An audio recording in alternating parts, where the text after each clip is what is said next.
that's okay, I think. Not bad. Not bad for I don't know, millionth attempt in China. Let's have a look at the setup now quickly. So welcome back everyone. Here we are. Let me just adjust the mic, and here we go for China again. Similar track to most of the tracks on the circuit. It's like a medium downforce circuit, but at the same time you got the two long straights, one on the back straight, one on the pit straight, which are going to be your main overtaking opportunities. Then again, in order for you to get a good overtake on the back straight, first you need to get a good exit and some decent tree line speed. So it's going to be a compromise there. Whereas in the middle sector, it's all about cornering and carrying the momentum in this car, and that's going to be difficult if you have low aero, considering a lot of these corners are very high downforce and very tight, long and twisty. So you're going to need a bit of a balance in the car. Now, first setup here that I have made, well, actually the second one, and compared to a month ago before I had my load cells, here we go. So we have 26 front wing, 19 rear wing, similar to the world record setup that we have currently. So just thereabouts, not much of a magical thing there regarding the wings. And yeah, I think this gives a good amount of front end grip. At the same time, the rear is stable enough. You can go 20, 27. This will be so much more bearable in the race. Definitely more rear downforce, always easier to drive, a lot more consistent, but you will be losing a little bit of top speed. But if you get good exits out of the last corner, the snail section onto the back straight, yeah, then probably you're closer to the other person. You get the momentum on them and you can easily make an overtake with DRS. Now battery, it's gonna be difficult to recharge anyway, so you're gonna have to be smart with that. Transmission 5250. Okay, so this one again, just trying out 51, 52 feels nice, allows the car to rotate and go on power at the same time without losing the back end. 55 is always the general way to go, safest way. 55 or 60 is always good. 55 definitely for long twisty corners like this, high speed corners, it's going to give you a bit more rotation. 60 is going to give you a bit more understeer if you need that in the car. Off throttle 50, 51, 52, 53, everything works around here. It's just a matter of do you want the car to be loose on entry? If you want, then yes, 50 is your answer probably. If you want the car to be a little bit more stable, for example, maybe you can go up to 51, 52, that will be fine. In the race, maybe you can always go up 1%, and that will keep your car a bit more stable. And it kind of helps the exits as well when you have high off throttle. You wouldn't think that, oh, it's off throttle, it wouldn't affect on throttle, right? Like when you go on power. But yeah, it does actually. It helps to keep your rear balanced while you're still cornering and off the throttle. And then by the time you go back on throttle, the car is a bit more planted, so you can get the traction down a bit easier. You can keep it at 50 if you're good with the foot, your right foot, your right thumb your right finger. Then yeah, go for it and be smooth on the traction. You should be good. Suspension geometry, no changes as always. Right, left, minimum camber, minimum toe. Play around with front toe, just 1 or 2 clicks. It helps the car to turn in, but because how toe really works normally, like in real life as well, it helps you on the turn in, gives you a sharper turn in, but mid corner you tend to understeer. So that's exactly the problem I had. So I didn't really want to use any toe on the front, neither do I want to use anything on the rear. Increased toe, it's going to give you a lot more understeer and high speed. The rear is not going to turn that much, so I don't want this. Front camber, actually a bit useful. 1 or 2 clicks actually can help, especially to get the front of the car, the front tires, to grip up into these tight corners. You may want to try that. Rear camber, I'd suggest leave it as it is, because touching this makes the rear a bit unsettled.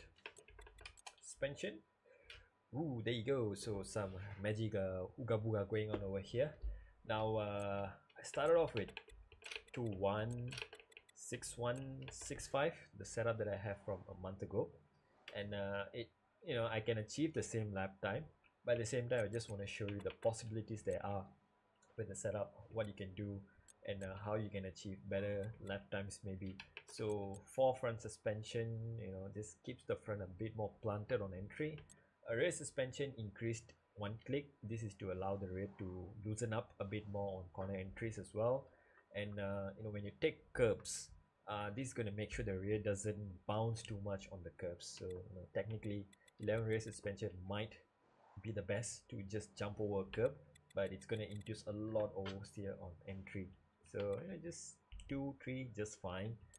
Front anti roll bar 6. This is to keep the car again planted on power, and then while mid cornering as well, because you're going at a very high speed, you're still half throttling and turning, or maybe full throttling and turning. You want the car to be planted at the same time, give you enough rotation. So 6 right in the middle was where I found the sweet spot. 5 also okay, 6 also okay for me. And then rear anti-roll bar, it's at 3. Well, that's because I want the rear to just rotate a bit more and give me better quick change of direction, especially in the middle sector here, because that's where the high speed section is, and the car just from right and then goes left and then goes right again. All those kind of changes, it helps to keep the car it helps the car to respond quicker as well, but you don't want it too high, otherwise you will start to get a lot of oversteer into these high speed corners. Ride height 5'5", 6'5", whatever works. Important thing is to make sure that you don't go too low. 5 I think is the limit around this track, because on the rear at least, otherwise you will start to bottom out on the exit curbs, like the exit of the last corner onto the pit straight, the curb on the right. That one is probably the most dangerous curb here. If you bottom out, it will just gonna spin you around. So 5 just nice to clear the right height over there. 5 on the front is also okay to give you quite a good amount of turn in. 6 also okay if you want a bit more understeer. 4 if you're really adventurous, you want a lot of front end grip, but again, if you go too much with this, the front of your car is going to be too pointy. This might induce a lot more oversteer as well. So keep it a balance, see what you need to adjust.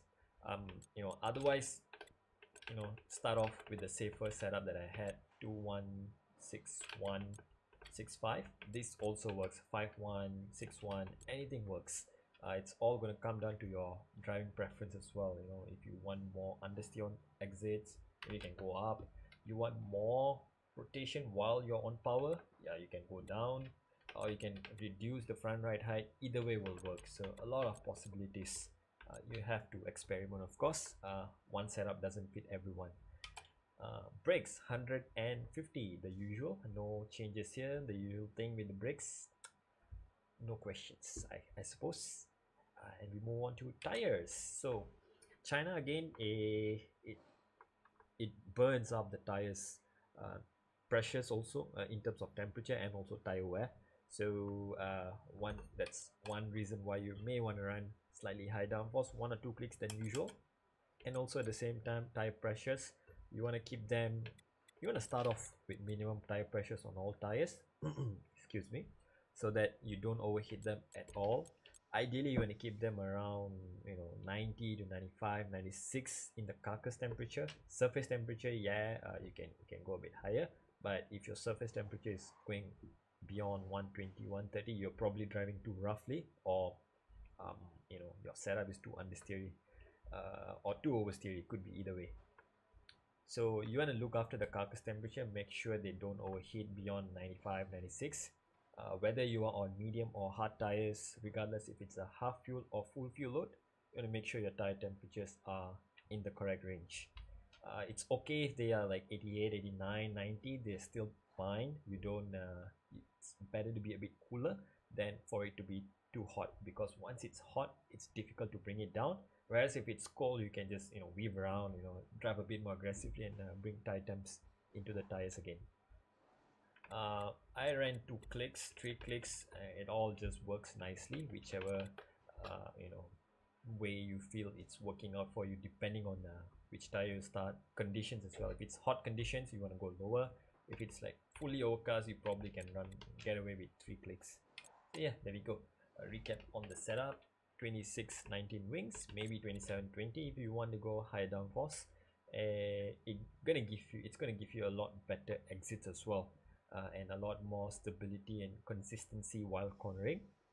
That may help you achieve a better lap time and set up an overtake onto the back straight. Transmission 55, on throttle 51, 52 also works.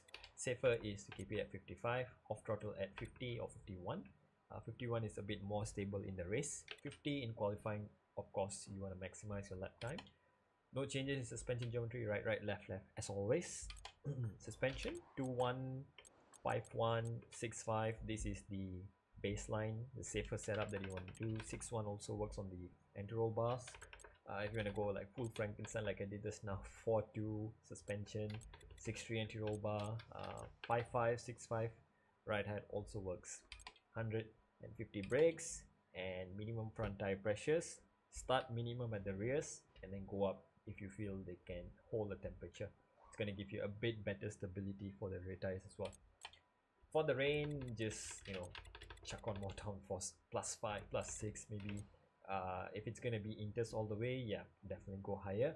If it's going to be mixed conditions, you maybe want to stick to something like 27-20 so that you're okay in the dries and also in the wets. There you go.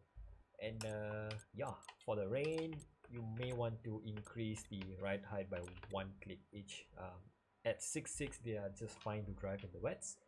7.7 is also safer, 6.7 also safer in the wets. And yeah, there you go. And that's about it for China. And we are down to 2 more tracks, which is gonna be, I forgot, Singapore? Yeah, Singapore and I forgot what's the last one. USA, Singapore and USA. Alright, 2 more tracks to go, and I'll see y'all in the next one. Take care everyone, stay safe, bye bye.